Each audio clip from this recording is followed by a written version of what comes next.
8 years after the movie was first announced, we're finally getting Coyote versus Acme. And to celebrate, I thought we might as well build an Acme product. In the first few seconds of the final trailer, we see this Acme magnet glove.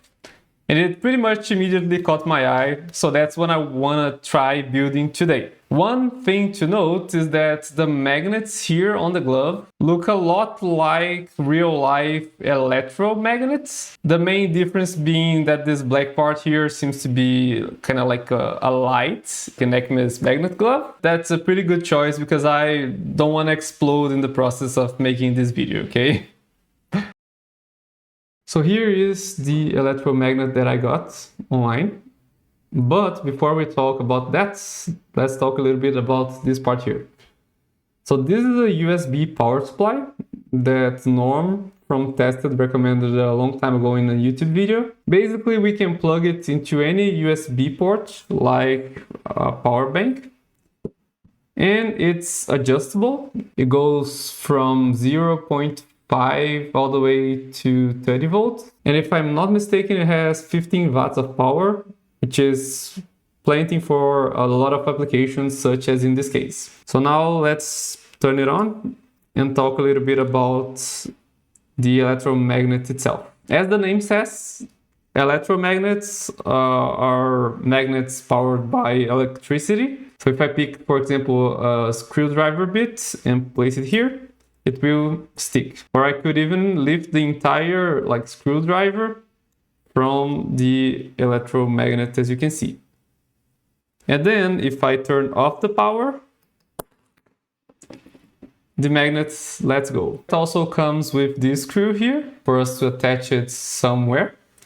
And in this case, we will attach it to this glove right here. In order for it to be more secure, I also 3D printed this washer here that fits the screw perfectly and is also the same size as the magnet itself. So now all that we have to do is to cut a hole here in the kind of in the middle of the glove and screw in the magnets.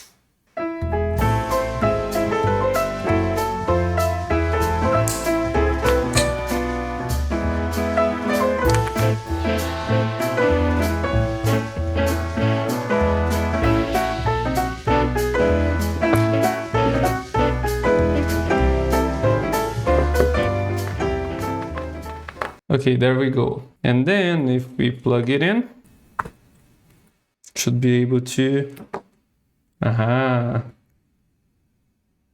pick things up.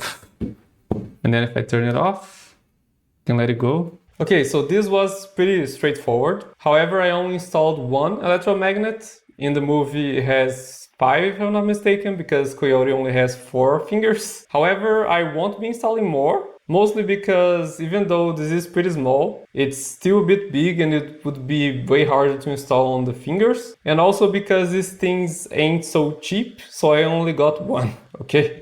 I think it's pretty similar to what we see in the movie trailer, even though we have the bulky power supply to power it up. Now we can have some fun testing it out. And to keep faithful to the movie, I especially ordered some of Acme's metal pellets. Fun fact, here in the box it says that they are 4.5 millimeters. It's pretty damn close.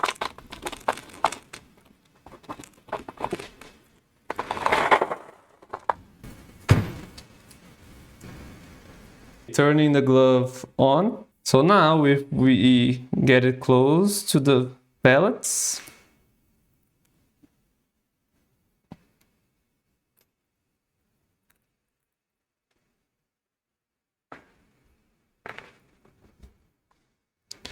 okay, so I got, I'm not sure if y'all will be able to see this, but yeah, I got a lot of them.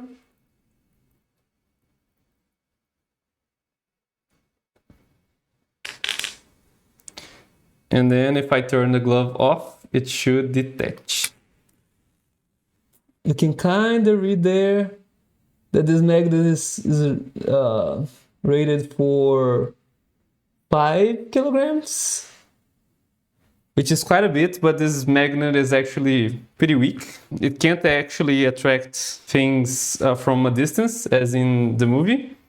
However, once you come in contact, it does stick pretty well. So to take advantage of the full 5 kilograms, we need something bigger that we can stick the magnet to. For example, here we have a 123 block, which is made out of the steel and it's quite heavy, about 400 grams apparently.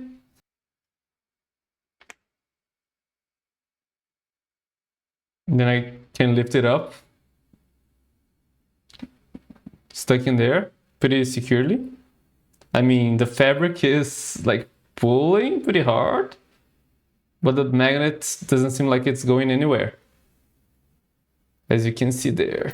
What happens in the trailer is that the Coyote mixes up some metal pellets with some bird food, and later on Coyote tries to use the magnet glove to catch Roadrunner, but instead he ends up being attached to a huge truck. So I guess we'll have to test if the magnet glove actually attaches to a car at least.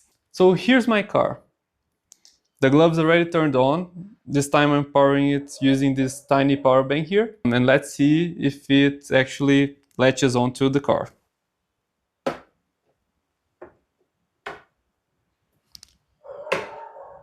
So kinda, a little bit. It's not as strong as one would expect. So the thin layer of paint is already plenty to make the magnets very weak actually.